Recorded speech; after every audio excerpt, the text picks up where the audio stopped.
چیزیں بھی دیکھنی چاہیے. اسی لیے ان صحابیہ کو آپ نے ایک تھرڈ صحابی کی پرپوزل دی.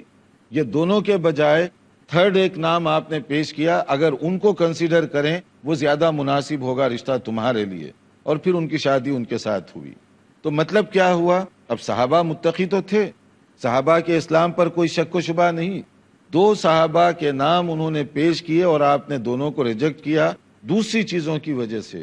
تو اس کا معنی یہ ہوا کہ اگر کوئی رشتہ لے کر آئے، اسلام کے علاوہ اگر دوسری جو ضروری چیزیں بھی دیکھی جائیں تو اس میں قطعاً غلط نہیں، بلکہ یہ بھی سنت کے مطابق ہوگا. لیکن پرائرٹی اس طرح ہونی چاہیے کہ پہلے دین، اخلاق، اور پھر اس کے بعد آپ جو دوسری چیزیں دیکھنا چاہیں اگر وہ دیکھیں مناسب حد تک تو وہ بھی آپ کے لیے ٹھیک ہے. اب اس میں بعض اوقات دیکھنا بھی ضروری ہوتا ہے کہ اس کا background, family background, اس کا اپنا بیک گراؤنڈ. لڑکا ہو سکتا ہے کہ نیک ہو، دیندار ہو، مگر مینٹالٹی اس کی کچھ اور قسم کی ہو، یا اس کا خاندانی پس منظر کچھ اور قسم کا ہو، تو وہ ایسی الجھنیں پیدا کرے گا جو میاں بیوی کی لائف میں بہتر نہیں سمجھی جاتی، اور ایسی زندگی کامیاب نہیں ہو سکتی. باہر والوں کے لیے لڑکا قابل ہے، تعلیم یافتہ ہے، اخلاقی اعتبار سے بھی ٹھیک ہے، مگر دوسری طرف اس کا ذہن، اس کی اٹھان کچھ اس طرح کی ہے کہ وہ فیملی لائف اور اس کے تقاضوں کو نہیں سمجھ سکتا. جب وہ نہ سمجھ سکے تو پھر وہ جو ہے انڈرسٹینڈنگ جو ہونی چاہیے میاں بیوی کے درمیان وہ نہیں ہوگی. نتیجے میں باہر والوں کے لیے وہ صاحب سب کچھ ہیں، مگر بیوی کے لیے انتہائی نقصان دہ ہیں، بیوی کے لیے انتہائی تباہ کن ہیں. تو یہ فیملی لائف کے لیے بہت ہی نقصان دہ چیز ہوگی.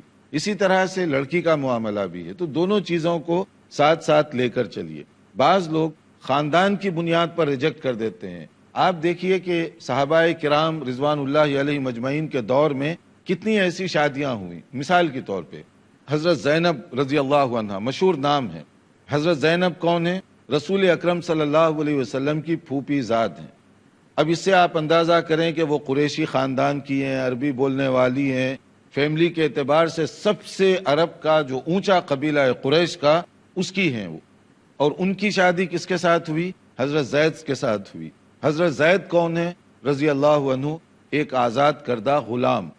اور غلامی کا تصور ان دنوں میں سلیوری سسٹم عرب کلچر میں آج نہیں بلکہ آج سے پہلے جب اسلام شروع ہو رہا تھا اور زمانے جاہلیت میں ایسے تھا جیسے آج ہمارا اور جانوروں کے درمیان مقابلہ ہے. اتنا ڈسٹینس تھا، اتنا فرق تھا کہ وہ غلام کو ایسے ہی سمجھتے جیسے وہ جانور ہے. اس کے ساتھ جیسے چاہے کام لیجئے، جیسے چاہے اس کو استعمال کیجئے. ان کے لیے اس میں کوئی عیب کی بات نہیں تھی. یہ ایٹیٹیوڈ تھا ان کا غلاموں کے بارے میں. لیکن حضرت زید جو کہ آزاد کردہ ایک غلام تھے، قبیلہ قریش کی معزز ترین بیٹی کی شادی ان کے ساتھ کر دی گئی. ان اکرمکم عند اللہ اتقاکم، تاکہ یہ ذہن و دماغ سے بات نکلے کہ اصل بنیاد ایمان، تقوی اور پرہیزگاری کی ہے.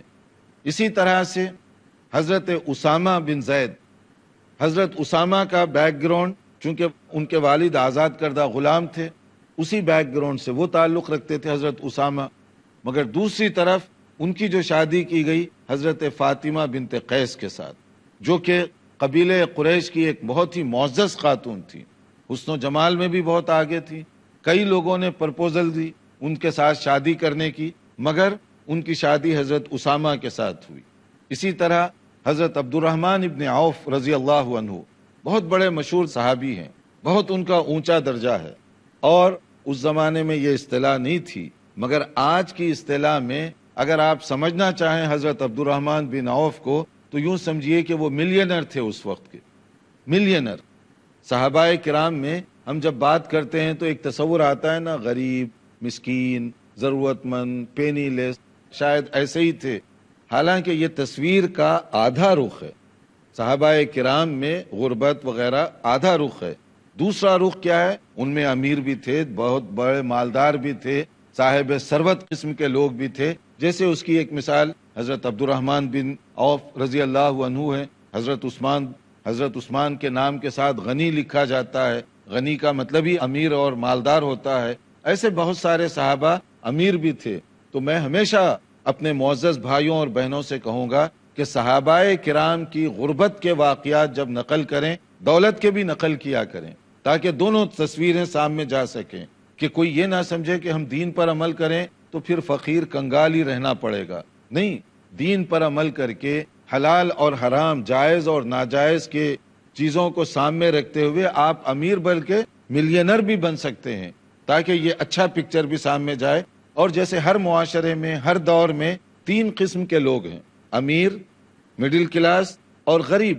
اسی طرح صحابہ میں بھی تھا، امیر بھی تھے، درمیانی متوسط درجے کے لوگ بھی تھے اور غریب بھی تھے. اب ہمارے پاس صرف غریبی کی قصے بیان کیے جاتے ہیں، متوسط کے بھی بیان کریں، امیر لوگوں کے بھی بیان کریں، تاکہ یہ اچھا پیغام جائے کہ اسلام پر عمل کرتے ہوئے آپ امیر بھی بن سکتے ہیں اور زیادہ دولت بھی کما سکتے ہیں. ہر زمانے میں جیسے رہا ویسے ہی صحابہ کے اندر بھی تھا. بہرحال میں پوائنٹ جو بتا رہا تھا، حضرت عبد الرحمن بن عوف رضی اللہ تعالی عنہ، ان کی بہن حالہ، ان کی شادی کس کے ساتھ ہوئی؟ اب یہ ملینر ہیں اور دوسرے قریشی ہیں، عرب کے ٹاپ قبیلے سے ان کا تعلق ہے. ان کی شادی کس کے ساتھ ہوئی؟ حضرت بلال حبشی رضی اللہ عنہ کے ساتھ. حضرت بلال کون تھے؟ نان عربین، عرب بیک گراؤنڈ سے نہیں تھے، حبشی ان کے نام کے ساتھ لکھا جاتا ہے. حبشہ جو ہے ایتھیوپین علاقے کو کہتے ہیں. تو مطلب یہ ہے کہ وہ افریقن بیک گراؤنڈ سے ان کا تعلق تھا. ان کا رنگ، ناک، نقشہ، سب کچھ کیسے تھا؟ جیسے عموماً افریقی لوگوں کا ہوتا ہے. ان کی شادی ایک قریش کے معزز ترین قبیلے کی بیٹی سے کی گئی. تو یہ چند مثالیں میں نے دی ہیں تاکہ بات اچھی طرح سے واضح ہو سکے کہ اگر تقوی اور پرہیزگاری ہو تو کسی بھی قبیلے کی بیٹی سے شادی کی جا سکتی ہے، اس میں رکاوٹ نہیں ہے. یہ کفو کا مسئلہ ہے. مگر اگر آپ اس کے ساتھ ساتھ، کفو یہ نہیں ہے کہ آپ کہیں کہ فلاں خاندان ہے تو خاندان ہی کو ہم دیکھیں گے ورنہ نہیں دیکھیں گے، نہیں، آپ جو ہے دینداری کو دیکھیں، یہ کفو ہو گیا. اس کے بعد علم ہے، دوسرے بیک گراؤنڈ ہے، اس کو بھی اگر آپ چیک کریں تو قطعاً منع نہیں کیا گیا. تو دونوں میں چیک اینڈ بیلنس ہونا چاہیے.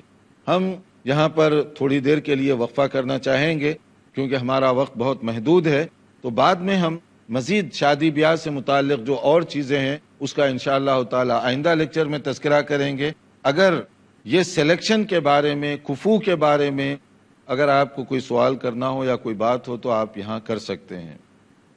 ماشاءاللہ. جی السلام علیکم سید. وعلیکم السلام. میرا سوال یہ ہے کہ کوئی اگر ایک رشتہ بننے کو جا رہے ہیں اور لڑکا والا مجھے یہ پوچھ رہا ہے کہ لڑکی کیسا ہے، کیا ہے، تو میں ان کے بارے میں، لڑکی کے بارے میں، ان کے اچھے برائی سب کچھ بتا دیا، تو کیا یہ غیبت بن جاتا ہے کیا؟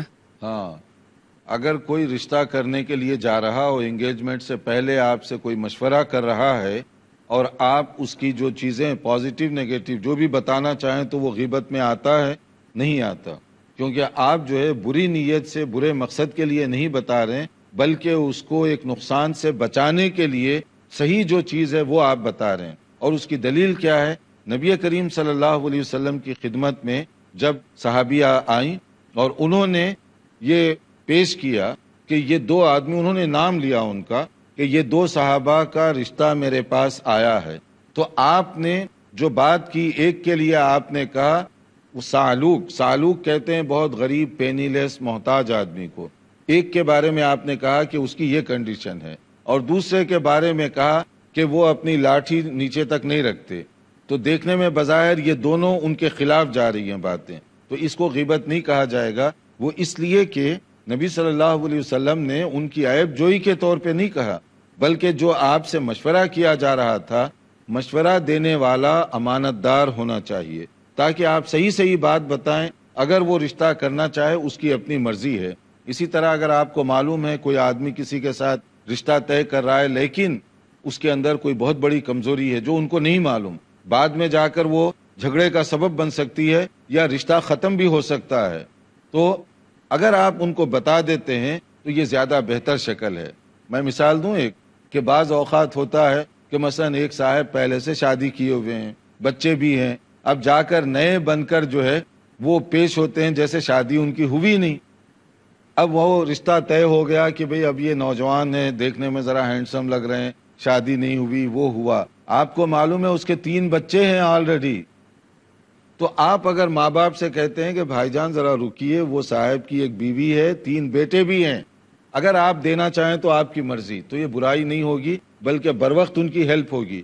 ورنہ لڑکی ان کی بیاہی جائے اور گھر میں جانے کے بعد پتا چلے کہ میرا شوہر تو 3 بچوں کا باپ ہے آلریڈی، تو پھر کیا ہوگا؟ جھگڑے کی بات ہوگی. دوسری شادی منع نہیں ہے، چوری کرنا منع ہے، جھوٹ بولنا، دھوکہ دینا یہ منع ہے. یہاں چونکہ ہمارا وقت ہو رہا ہے اور بھی سوالات ہیں، لیکن یہیں پر ہم اپنے پروگرام کو روک رہے ہیں. انتظار کیجئے ہمارے آئندہ لیکچر کا، حاضر ہوں گے انشاءاللہ تعالی نئی کچھ معلومات کے ساتھ. والسلام علیکم ورحمۃ اللہ وبرکاتہ. مولاي صل وسلم دائما ابدا على حبيبك خير الخلق كلهم محمد سيد الكونين والثقلين والفريقين من عرب ومن عجم، هو الحبيب الذي ترجى شفاعته، هو الحبيب الذي ترجى